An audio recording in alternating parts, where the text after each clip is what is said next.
Some people plan their lives around their family, their commute, their job. There are people in the Denver metro area who have to plan around the pollution in their neighborhood. Heroism captured on camera. A Boulder County deputy evacuates a woman from the Marshall Fire when she had no other way out. This story is about being human. Humanity is live and well in Superior, where a widower lost his home, did not lose his community. I think people are ready. We need it. We need it, definitely. And with 2022 starting out like a real son of a biscuit for Colorado, some good news from folks who have been through the worst. It's just what we need. Next. It is the very air they're breathing that is the problem. People in Commerce City, in the shadow of the Suncor refinery, hedged in by highways, tell our Victoria De Leon they now have to plan their lives around the pollution that surrounds them. We always have bottled water here to drink. To learn about the life of Lucy Molina. This is my cooking water. So like right now, I'm almost out. All you have to do is look at her surroundings. Here, so everybody knows that in Commerce City, we don't drink the water. The single mom of two in Commerce City does what she has to protect her children. If a third grader can understand that drinking that water makes them sick, then anybody can understand. The inside of her home reflects everything outside. We are an environmental disaster. Refineries and highways surround her community. In August 2021, the State Health Department found levels of fine particle pollution were higher in Commerce City compared to other cities around the state. People in the area also have more serious breathing problems than other Coloradans, and kids are at a high risk for lead poisoning. I also have bloody noses. I also get migraines. I also have asthma. It's normal, but it shouldn't be normal. She lost an aunt and her grandmother to health issues she believes are related to her environmental surroundings. Unfortunately, I feel like that might be our future too. It might be our future, cancer, leukemia. So I think that we really need to recognize the communities, for example, that are close to, areas of heavy industrial activity or highway construction, that there are multiple impacts. Dr. Anthony Gerber is a pulmonologist with National Jewish Health. Aside from physical health, he says there are also psychological impacts that come with seeing or smelling chemicals in your community. Whether or not the smell is actually accurately assessing the risk, our mind is programmed to think about it as a risk. I'm not a scientist, okay? I'm not a college grad. I'm not nobody important like that. I'm just a mom. A mom who doesn't want her surroundings to determine the future of a community she feels is too often left behind. So Lucy is one of several community members who's asked for air monitors for years. It's a way, they say, to give them at least some peace of mind. They finally got those air monitors, which provided their first round of readings just 5 months ago. But Kyle, they got those monitors only after a settlement agreement between Suncor Refinery and the State Health Department. There's clearly still an enormous power imbalance between commercial interests and residential interests in that neighborhood, but there has been a shift, it seems to me, Victoria, in the last couple of years in terms of the residents of that neighborhood forcefully asserting what they want and need to just live a healthy, safe life like anybody else. And they're being clear about what they want and need. Yeah, absolutely. And one of the most interesting, probably also most heartbreaking things that came out of that interview, Lucy says a lot of people in that neighborhood have become complacent. They've accepted the fact, over the years that things are just never going to change. And she is, again, one of many that's just not going to let that happen. All right, Victoria De Leon, thank you. King Soopers and its workers union went back to negotiations today on day 2 of the strike. And from the sounds of things, negotiations went poorly. With 8,000 King Soopers workers on the picket lines, their union negotiators met with company representatives today.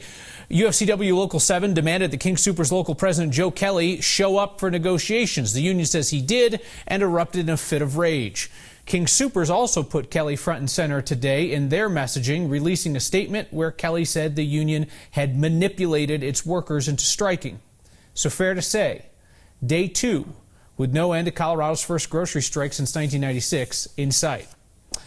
Have you signed up for the emergency notifications in your county? We've talked about it just about every night here since the big fire. A woman in Superior had already signed up for those notifications when she was told to evacuate the Marshall Fire. A success story. Except she told our Marshall Zellinger about another issue, a problem solved by a sheriff's deputy and recorded on his body camera as the fire overtook Superior. Go east, yeah, towards Denver. Okay. Go towards Denver. Evacuate now. Body camera video on a Boulder County Sheriff's deputy shows us thick smoke outside Costco in Superior at 12:10 p.m. as the store is evacuated because of the Marshall fire. At that same time, this is the view Beverly Vella had of the Costco from her home just east of McCaslin Boulevard. So I actually was on the hill by Canary playing with my dog, and we saw the fires. Looking north and east toward Louisville, the smoke was overtaking US 36. And at 12:45 p.m., this is what was heading her direction. 1 minute later, Vella, who had signed up for reverse notifications, received the alert to evacuate. There's just one problem. So I'm from New York City originally. I have a driver's license. I have taken a couple lessons, but it's not really for me. Vella does not drive. And even if she wanted to try, her husband had their only car. And then I got a call from my husband that said, they're not letting me back in, but the deputy said he's going to come and get you. That's 2 cats and a dog. Okay, they can ride in there. Okay, do I bring my suitcase or no? This is that deputy. Body camera video at 1:35 p.m. shows the rescue of Vella and her pets. Here, let me get him in the car. Okay, sounds great. She's super friendly. Come on, babies. Zoe, she is 1 year old, and she's the greatest bulldog ever. Super cooperative and super friendly. This evacuation is just one captured on body camera video. Back this side. The Boulder County Sheriff's Office shared 8 clips with us.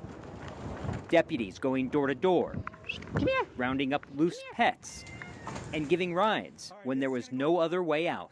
I am so grateful that he came to my house. I'm so grateful that he took my pets. Those were my biggest concerns. Thank you so much for getting us. Of course, ma'am, that's what we're here for. I'm just very, very thankful. My entire family is very thankful that he came to the door and got me, because I can't drive.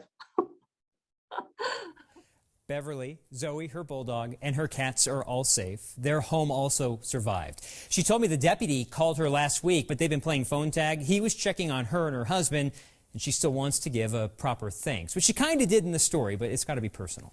For sure.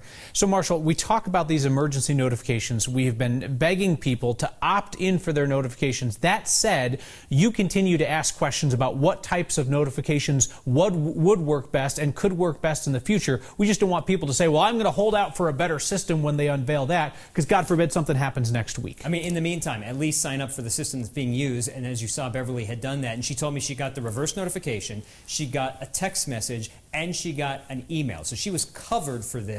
So we saw a success story. We're still trying to learn about both the success and the people who still need to do better about that. Yeah, this is the time for people to pile in with experiences and ideas. If you had an experience that we can learn from, let us know. If you have an idea that we can learn from, let us know. Marshall, thank you. One of the videos from the Boulder County Sheriff's Office that they shared is of deputies rounding up horses in the Spanish Hills neighborhood. Today we heard from one of those deputies who admitted, yeah, they felt pretty much like we would in that situation. Yeah, I'm terrified, and I was terrified that whole day. But this is my job to do. I got to do it. I'm trained for it. So I'd give myself one task, then move on to the next and the next, and hopefully make it out of there, which we did. That deputy told us when he got to the stables, some were already on fire, and he had to use his patrol vehicle to push open a gate to be able to get in. I cannot tell you how many Coloradans lost their family pets when 1,000 homes burned. We simply don't have that number. I can tell you that pets that escaped with injuries got vet care, and that pets who couldn't go to a temporary housing with their owners have a place to be boarded for free, and that every family who lost a pet in the fire is going to have their future pet adoption fees covered by you through this week's Word of Thanks microgiving campaign. I can say that with certainty because you have raised $130,000 in 2 days to do all of that and to pay for more vet care for families who can't afford it in Boulder County. Scan that QR code on your screen or text the word THANKS to 303-871-1491 to join me in giving to the Humane Society of Boulder Valley. They've pledged to cover the cost of boarding pets for any impacted families who aren't able to have them in their housing situation anytime between now and when houses are rebuilt. And the Humane Society has said that when those impacted families are ready to adopt again, we'll cover the fees as they bring the love of a pet back into their lives. An escapee from the La Plata County Jail is caught. He got out the same way the last escapee did. He's not going back in there because he knows how to get out. And if you were curious that we would not be able to find good news here, Never too early for good news. I think we really need that. now more than ever, the Louisville community needs a reason to smile. She is my good news, yes. My baby Gus, she was born in the middle of December. Despite all they've been through, they still have good news to share. It's Worthwhile Perspective. Next. An escapee from the La Plata County Jail who shot a police officer in New Mexico is now back in custody, and they're going to put him in a different jail where the escaping isn't as easy. Elias Buck was caught in Phoenix early this morning at a convenience store. He escaped December 27th. Police say he then shot an officer in Farmington, New Mexico during a traffic stop on January 7th. That Farmington police officer, Joseph Barreto, is expected to recover and be okay. Buck was able to escape the jail in La Plata County by scaling a fence. In September of last year, a different inmate was also able to scale the fence and make a run for it. He was caught the same day. The sheriff's office told us they know there's a security flaw. It's the fence.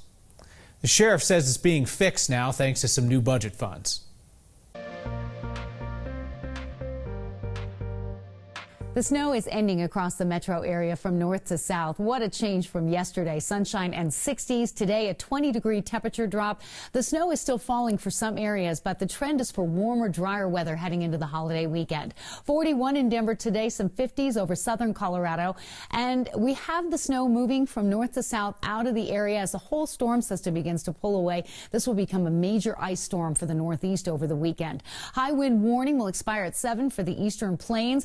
Gusty winds are starting to let up out of the north. Snow will continue to let up from north to south overnight, leading us into a warming and drying trend that'll kick off tomorrow. So partly cloudy and 16 tonight. Tomorrow, sunny and 44. Sunday will be the warmest of the 2 weekend days. But how about Monday for the holiday? Sunshine with a high of 56 degrees. 2021 ended pretty miserably in Colorado, and 2022 has not started off that much better for many of our neighbors, especially those in Boulder County. Yet our Tom Cole headed to the Marshall Fire Free Store in Louisville today to ask the question that we have asked every Friday, unsure of what we'd hear when we asked again. What's your good news? Thank you. You're welcome. Never too early for good news. I think we really need that. I think people are ready. We need it. It just feels like the community is really rallying together, which I think is really the nicest part of all of this. Just dropping off some samples. I'm a sales rep for Columbia. I have, boxes and boxes of samples, and I just thought this was the best way to give back.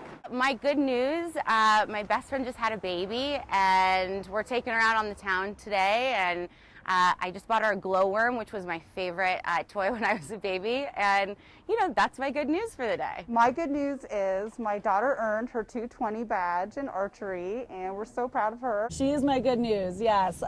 My baby Gus, she was born in the middle of December, and so I think, my other kind of positive good news is that, last night, my boyfriend subbed in and took the split shift in the middle of the night, so I've been sleeping. I slept from 2 a.m. to 6 a.m.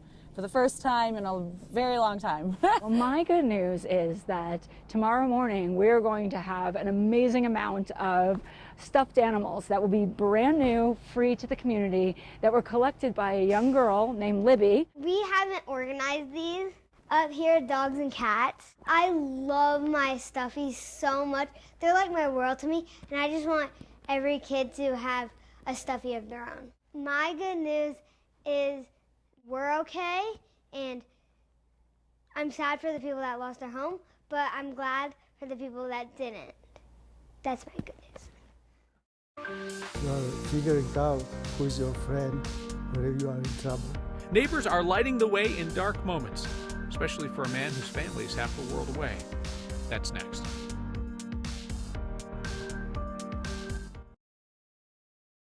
Coloradans who lost homes in the Marshall Fire have turned to family and friends. For Kaz Yashtuk, his family's far away. Some as far away to Sweden. His friends, though, turned out to be his neighbors. I lived here for almost 26 years. We moved in in 1996. So the house is gone. It is gone with as a material thing, but it also is gone as a lot of memories. I know Kaz by blood. So I'm his older daughter. I spent, a lot of time in that house with my sister and our mom, and I was just here visiting for Christmas, and I was going to fly back on the 7th of January. So I really haven't known Kaz for very long. He was really good friends with my parents, and you reached out to my mom, and so that's how I heard your story. So I started the GoFundMe page, and there's been tons of support. I think it's 1,500 people have donated to the page. I'm always embarrassed to ask for help, but at the same time, I was very grateful. So people donate all kinds of things. There's long sleeve shirts, tons of jackets, shoes. Someone donated a computer. He hasn't seen it yet. So this is all toiletry stuff for you, like toothpaste, shampoo, lotion, all that. Simply amazing. Yeah. You don't mind if I will kiss you? Yeah. Whatever you You are need to do. fantastic. You are really fantastic. I knew that Coloradans are great people, but this is beyond anything I could ever, imagine. This story is about being human.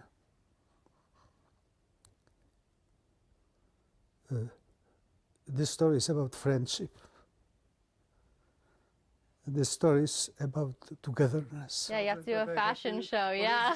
Yeah. Do they fit? Very, very good. Yay, they are exactly my size. perfect. This is your second Christmas already. Or this is a Christmas in January, yes? No? I'm going to sit here and watch you try every single thing on. I will be wearing this jacket. And I will remember today. So thanks again. Story about friendship through the lens of our photojournalist Foster Gaines. Costos, he hasn't updated his insurance since he purchased the home, so he's considered underinsured. He would like to rebuild. He's not going to be able to do so without financial assistance like that's being provided directly to him through that GoFundMe account, and like what you provided through last week's Word of Thanks campaign for the Boulder County Wildfire Fund. Trying to take photos of a wild animal, a moose in particular, that feels cornered. Want to guess how that ends for folks? It's not how you Colorado. That and your feedback next. Creeping on a moose to get a photo for your Instagram? That's not how you Colorado. There's some seriously stressed out moose in the town of Granby these days, and law enforcement's liking people to please give them a little bit of space. It sounds pretty relatable in terms of where we are this year. Granby Police Department says 5 moose showed up in town earlier this morning. People were trying to take photos of the animals, causing them to get separated. Separation anxiety has led to stress for the moose group, so people are being reminded to stay away from them. Apparently, at one point, the moose got trapped in a yard. The officer had to help him escape, and now CPW is trying to keep people away until the group meanders out of town on its own. Did you know that you can send us feedback by text? You can. Somebody texted in tonight. Some time ago, I was texting you stating I didn't think your show would last long. We get a lot of messages like that. This one, though, continues, I would like to extend my apologies. There's no reason to apologize. You simply made a prediction. It hasn't come true yet. Fun thing about this business is it could come true any day. See you next time.